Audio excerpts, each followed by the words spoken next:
அன்பு தமிழ் நெஞ்சங்களுக்கு ஆஸ்ட்ரோ தமிழ் மகளின் இனிய வணக்கங்கள். இன்றைய பதிவில் வாழ்க்கையில் தடுமாறுபவர்களை தோள் கொடுத்து காப்பாற்றுபவர்கள் இங்கே ரொம்பவே குறைவு. மற்றவங்களுக்கு துயரத்தில் ஒரு ஆறுதலாக இருந்து காப்பாற்றுறவங்களை இப்பெல்லாம் பார்க்குறதே ரொம்ப அரிதான செயலாக இருக்குங்க. ஆனால் தனுசு ராசியில் பிறந்தவங்க அப்படிப்பட்டவங்களாக இருக்க மாட்டீங்க. வாழ்க்கையில் யார் தடுமாறினாலும் யார் கஷ்டப்பட்டாலும் அவங்கள காப்பாற்றுவதற்கு முடிந்த அளவு முயற்சி செய்வீங்க. அவங்கள்ட்ட இருந்து பிரதிபலன் கிடைக்குமா கிடைக்காதா என எந்த விதத்திலும் எதிர்பார்ப்புகள் இல்லாமல் மற்றவங்களுக்கு ஒரு கஷ்டம் வரும்போது அவங்கள தூக்கி காப்பாற்றக்கூடிய குணம் உங்களுக்கு உண்டுங்க. அதனால தான் தெய்வம் எப்பவுமே உங்க கூட இருக்கும். கவலையே வேண்டாம்ங்க. உங்களுடைய நிலைப்பாடு நிச்சயமாக மாறும். கஷ்டங்கள் முதலில் தீர்ந்து போகுங்க. சரி, இப்போ வாழ்க்கையில் நீங்கள் 3 விஷயத்தில் முடிவு எடுக்கும்போது கவனமாக இருந்து விட்டால் வாழ்க்கையில் நீங்கள் கவலைப்பட தேவையில்லை, கஷ்டப்பட தேவையில்லை. அப்படிப்பட்ட விஷயங்கள் தனுசு ராசியில் பிறந்தவங்களுக்கு என்ன அப்படின்றத தான் இன்றைய பதிவில் பார்க்க போகிறோம். பதிவினை முழுமையாக பாருங்கள். பதிவு பிடிச்சிருந்தால் லைக் பண்ணி கமெண்ட் பண்ணி மற்ற நண்பர்கள் உறவினர்கள் பயன்பெற அவங்களுக்கும் ஷேர் பண்ண மறந்துடாதீங்க. இதுவரை நம்முடைய ஆஸ்ட்ரோ தமிழ் மகள் சேனலை சப்ஸ்கிரைப் பண்ணாத நண்பர்கள் சப்ஸ்கிரைப் பண்ணி கூடவே தெரிகிற பெல் ஐக்கானை கிளிக் பண்ணி ஆல் ஆப்ஷன்ஸும் செலக்ட் பண்ணி வச்சுக்கோங்க. தனுசு ராசியில் பிறந்த நண்பர்களை உங்களை பொறுத்தவரை ராசி அதிபதி குரு பகவான்க. உங்கள் ராசி அதிபதி 2ஆம் வீடான மகர ராசியில் நீசமடைஞ்சு விடுறாரு, பலம் இழந்து விடுகிறார்.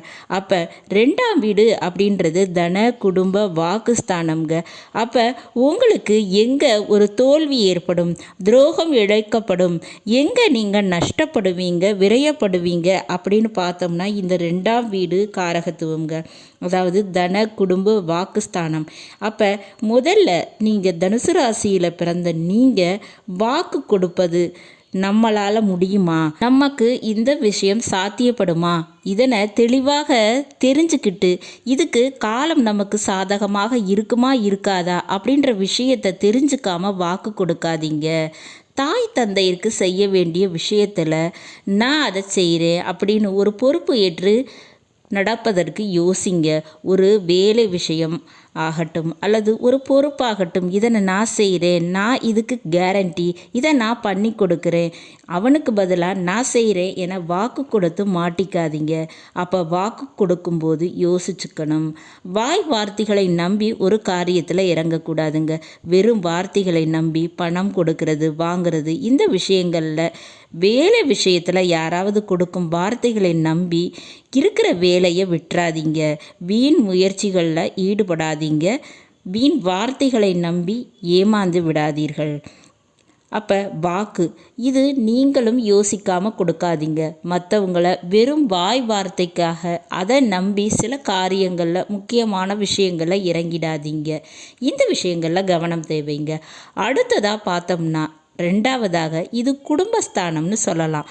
அப்போ குடும்பத்துக்காக கடனை ஏற்பது, குடும்பத்துக்காக வீண் விரய செலவுகள் அதிகமாக செய்கிறது, குடும்ப உறுப்பினர்களை நம்பி ஆடம்பர செலவுகள் செய்கிறது, ஆசைக்காக அவர்களுடைய ஆசைக்காக செலவு செய்கிறது, அதே போல் குடும்ப நபர்களை நம்பி பணம் கொடுக்கல் வாங்கல் விஷயத்தில் இறங்குறது. இதிலெல்லாம் கவனமாக இருங்க, எச்சரிக்கையாக இருந்துக்கோங்க.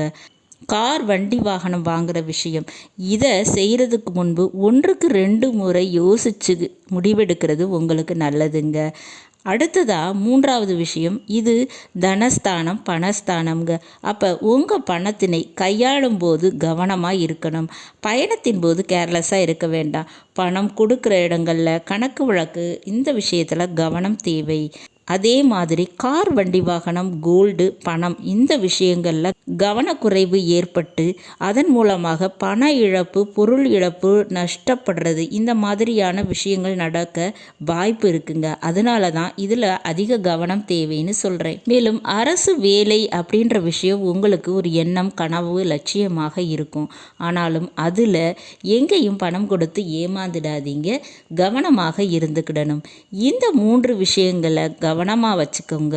முடிவு எடுக்கும்போது நல்ல ஒரு எச்சரிக்கை யோசனையோட முடிவு செய்தா நிச்சயமாக உங்களுடைய வாழ்க்கையில் பெரிய அளவு பிரச்சனைகள் வராதுங்க. வாழ்க்கையில் மாற்றங்கிறது இந்த 3 விஷயங்கள் செய்யும்போது, இந்த 3 விஷயங்களில் முடிவெடுக்கும் போது தான் உங்களுக்கு அதிகமாக கஷ்டம் வருவதற்கு வாய்ப்பு இருக்குது. அப்போ இந்த விஷயங்களில் கவனம் எச்சரிக்கையாக இருந்துக்கிட்டிங்கன்னா ரொம்பவே நல்லது. நல்லது நண்பர்களே, பதிவு உங்களுக்கு பிடிச்சிருக்கும்னு நினைக்கிறேன். பிடிச்சிருந்தால் லைக் பண்ணி கமெண்ட் பண்ணி மற்ற நண்பர்கள் உறவினர்கள் பயன்பெற அவங்களுக்கும் ஷேர் பண்ண மறந்துடாதீங்க. இதுவரை நம்முடைய ஆஸ்ட்ரோ தமிழ் மகள் சேனலை சப்ஸ்கிரைப் பண்ணாத நண்பர்கள் சப்ஸ்கிரைப் பண்ணி கூடவே தெரிகிற பெல்லைக்கான கிளிக் பண்ணி ஆல் ஆப்ஷன்ஸும் செலக்ட் பண்ணி வச்சுக்கோங்க. மீண்டும் ஒரு நல்ல வாய்ப்பினில் உங்கள் அனைவரையும் சந்திக்கிறேன். அதுவரை ஆஸ்ட்ரோ தமிழ் மகளின் அன்பு கலந்த வணக்கங்கள். நன்றி.